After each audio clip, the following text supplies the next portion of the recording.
It's your boy JCP, representing Witness Richness, and today, you're rocking with McGriff. The block hot, the block hot, the block hot, the block hot, hey, woo, I got the block hot. So I started off just investing in real estate, but now I consider myself an entrepreneur. My first property was a 3-family. That made me $1,000 per month in cash flow. That was the first one I bought back in 2016. From that time to now, I've bought and sold over 8 homes in the New Bedford area.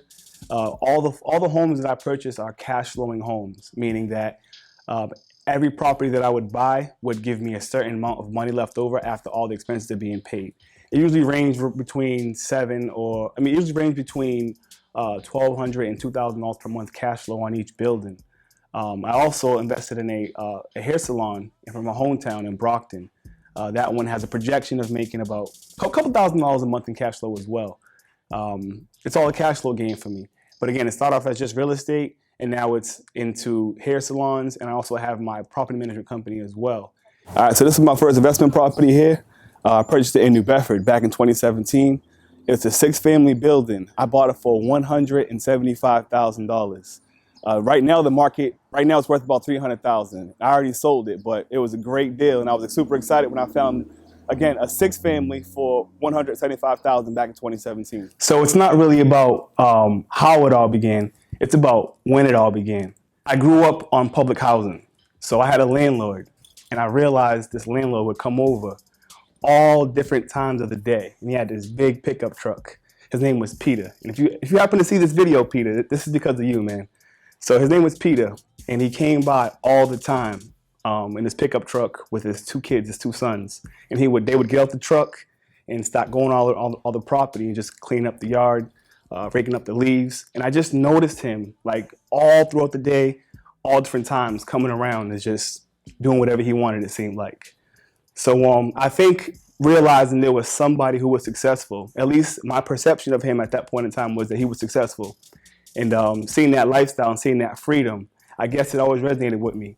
So when I got to the point where I had a corporate 9-to-5 job and I was making $100,000 a year, and I go home and my daughter would say, "Hey, Dad, how was work?" And it seemed like every single day I'm telling her, work was work, work was work. And it's just like, at some point you realize that you're literally trading your life for a paycheck. So I think seeing that lifestyle at the age of 10 years old is where it all began, because I just could not be content unless I had a lifestyle similar to my landlord, which fast forward 10, 15 years later, that's what I do. Me being a businessman, what excited me was how I got into the property, how I leveraged my credit to get into the property, and how I bought the property with no money down. That's the story that excites me. The fact that I was an owner and I purchased it is just, I guess it's part of the game, but the strategy behind it, putting together, the funds and putting together the deal, structuring the deal, from making the purchase, from making the offer, to getting money back at the closing table. Just the whole infrastructure behind putting the deal together is what excites me talking about it. 3 years ago, when I was 27 years old, I left my full-time job. I was making $100,000 a year at that time. My budgets and my savings habits were terrible. So I came to realize that I only needed to make $3,000 per month to live. I only needed $3,000 a month, not the $100,000 per year job that was taking all my time and energy. I only needed $3,000 a month to come in. So I pretty much got 2 rental properties that totaled $3,000 a month in cash flow. With that cash flow, it allowed me to leave my job. Boom, just 2 rental properties, and I'm financially free. Not rich by any means, but financially free. And at that point in time, I had a lot more time to spend on developing myself, which is coming in full circle. So again, this property right here I purchased with credit cards, right? I leveraged my personal credit and received $35,000 in business credit, converted the business credit to cash, used it for a down payment on this property. 6 months later, the property appreciated. I raised the rent, it was worth more money. I pulled out a cash out refinance, paid back the credit cards, had a nice little check, and still owned the property. About a year later, I found other opportunities to get into another property, so I ended up selling this one and taking out another like 80 grand on top of that. So, real estate, being invested in real estate and looking for these opportunities, it's always like, assets you can hold on to and ready to leverage and sell and trade whenever you need to. So owning property, owning real estate is a huge key to wealth and success building, or building wealth, I should say. In my opinion, a couple of things that are holding people back from reaching financial freedom is, first and foremost, the lack of financial literacy. Really understanding the US dollar, really understanding how the money system works. And also really understanding assets and liabilities. A lot of us have more liabilities than assets. It's a very simple solution. You acquire more assets, and then you trade less time for money, and you start acquiring wealth. But more than that, I mean, it's going to be the knowledge, right? Because to build those systems, you have to understand how the systems work. And there's tax strategies into it. There's ways to go about acquiring assets. I'm going way far off topic, but I'm trying to keep this kind of simple. But the lack of financial literacy would be one of the main factors holding people back from reaching financial freedom. And in my opinion, the biggest thing is a lot of people aren't setting out a goal to receive financial freedom. And if you do, you're not putting the right steps in action, like the intent to reach financial freedom. And if you're going to school to come out to receive a job, even if it's a high-paying job, that job may not give you financial freedom. And in my opinion, financial freedom is you can go where you want, do where you want, and your bills will still be paid, right? When you reach that level, that's like you're financially free to do whatever you choose. So I associate financial freedom with a number, right? It's a specific number that you need to maintain a lifestyle. On my YouTube channel, Witness Richness, I actually have a video called How to Calculate Your Financial Freedom Number. And the idea is you total up all of your living expenses on a month-to-month basis, and you find out exactly what that number is, multiply it times 25% for a buffer, and that's what it is. So I speak a lot on my channel when I do talk about real estate, about doing your due diligence. And once I mastered the due diligence and understanding how to analyze a property, I expanded fast. Within 18 months, I bought 30 rental units, all in the same market. It was a winning strategy, a winning formula, and it kept working. So the window was open. All around the same area, within 5 minutes of each other, were all the properties. So right down the street, I'm gonna drive to the next one. And I showed this one before on my channel as well. But this is it right here. So this is another 5-family. And I purchased that one recently. This was more recent. It wasn't part of that massive expansion back in 2017 when I first jumped into real estate.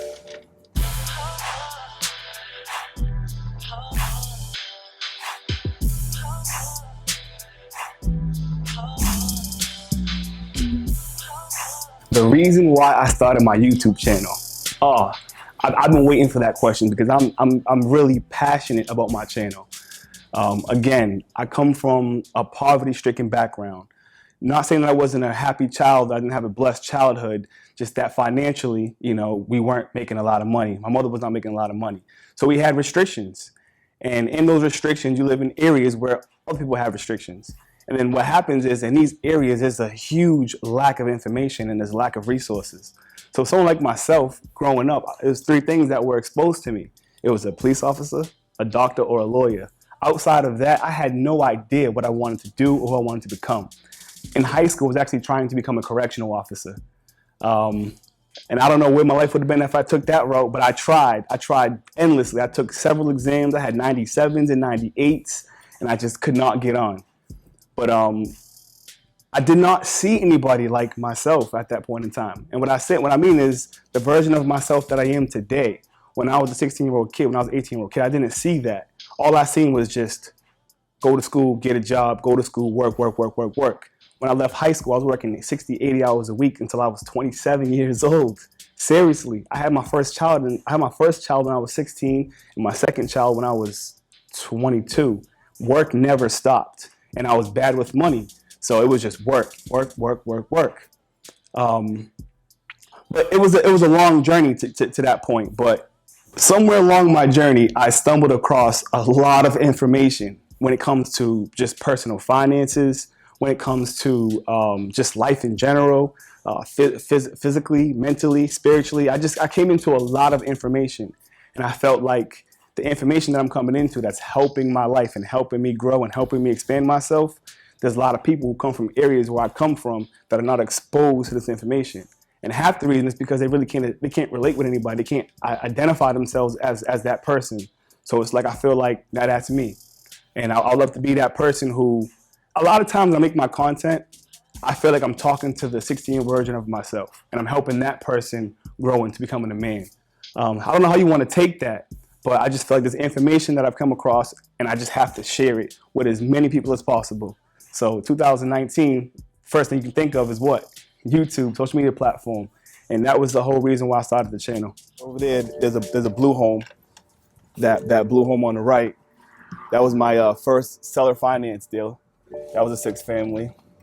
I had 18. I bought that one for $250,000. I had put down $25,000. Now, mind you, that's $25,000 down payment to buy a 6-family building. That's a steal. Okay, so I bought the building for $250,000. Cash flowed it like $1,500 a month for about a year and a half, and sold it for over $350,000. It just literally happened fast, so fast, and I'm still kind of catching myself from how fast it happened. And I preach this on my channel a lot. So right over here is another 6-family building. And I purchased this one right here for $185,000. Again, 6-family building for $185,000. The property now is worth over $280,000. We can go in this one. Now, when it comes to financial freedom, it is relative to everybody, right? It's relative to your own lifestyle. Because again, if I say that, to me, financial freedom means you don't have to have a job, you don't have to trade your time for money, and all your life expenses are taken care of. If your life expenses are nearly nothing, then you have financial freedom. You may not be rich by any means, but financial freedom is going to be determined by your lifestyle and what your expenses are. You say my rent, my taxes, my insurance, my this, my that, all added up equals $3,500 a month. Then you need to make sure you're making $3,500 a month in residual income, and then you're financially free. That's it. And if your expenses are $2,000 a month, then there goes your formula. So again, part of the game here when it comes to real estate and dealing with tenants is you will have evictions, you will have move-outs, you will have apartments that are left pretty much trashed, and get used to being able to rent these.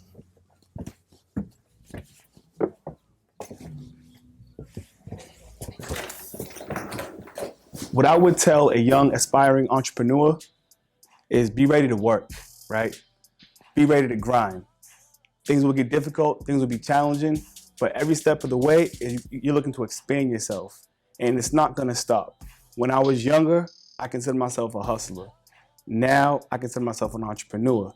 The difference is you're building a business and building relationships versus just getting to that bag. And look to keep leveling up. Don't become content or comfortable at any level.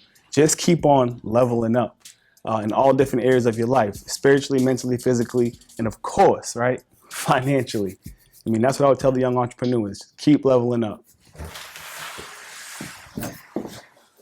So this building here, it being all 2-bedroom apartments, I pretty much said I can rent each unit for $700 a piece. So $700 times 6 units would be $4,200 per month in cash flow, or $4,200 per month in rent collected.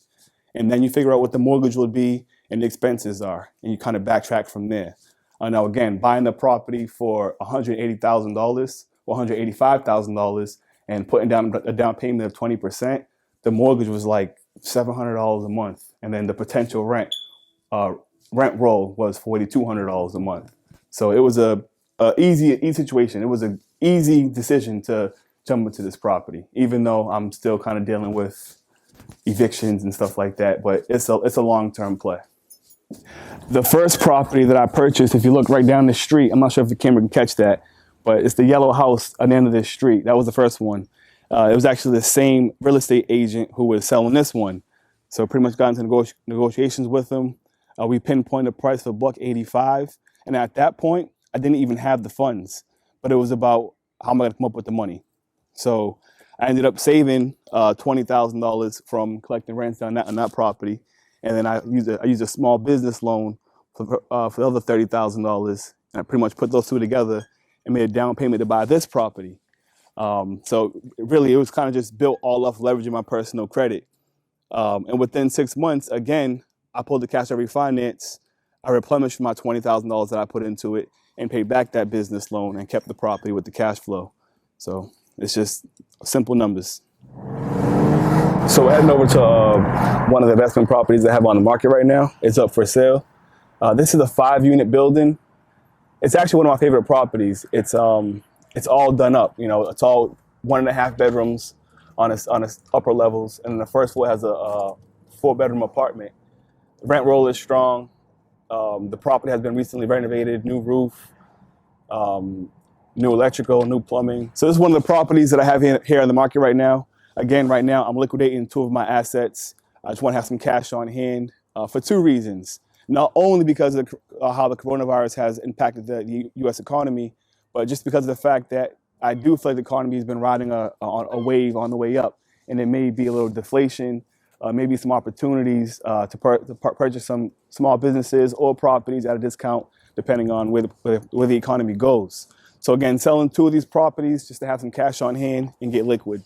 This green property right here is another one of mine that I have under sales agreement. I'm selling that one towards the end of the month. So as of now, I'll be selling those 2, having some cash on hand, and just riding things out from there. Always looking for the next investment though. And now that I have the cash on hand, I'll be ready for it. So as far as being an investor, it was definitely a lot of ways to make money, and it feels good making money. But what feels better is actually helping other people, achieve their goals through real estate as well. And just not only just through real estate, but personal development, which is why I have the platform Witness Richness. And, it's me building, not just money-wise, but spiritually, mentally, physically, and of course, financially. But right now, focusing on the finances, there's multiple ways to get money in real estate. Buying, hold, and buying, flipping is just 2 of them. So what you've seen earlier today was the buy and hold properties. This is one of the buy and flip properties. So in 5 years, I don't have every single vision defined as I probably should. I speak a lot about 5-year plans. But at this point, I'll most likely be living somewhere tropical, or at least somewhere where the weather is nice. I'm not a fan of the snow, even though I lived in New England all my life. But financially free and no longer focused on money. So this is a single family property in New Bedford. The after repair value, which is the ARV, is estimated at $150,000. We purchased this property for $75,000, and the rehab budget, how much money we expect to fix this property, or how much money we expect to put into this money to fix it, is about $30,000.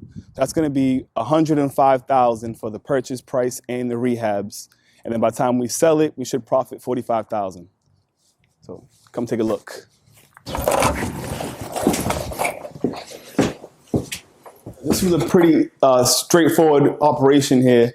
It's a 3-bedroom, 1-bath, about 1,000 square feet, single family. So flooring, paint, base trim, window trim, baseboard heating. The electrical was updated. And we did a lot of updating to the plumbing as well. The windows are already in place. So we're still on budget with this property, but we're not on time. We're about 6 months past due on this property. Reason being, we still haven't got permits from the city to finish the exterior and do the porch work. So now we're just waiting on the city to give us those permits, and then we'll get this property on the market and get it sold. This is just simple business, numbers, due diligence.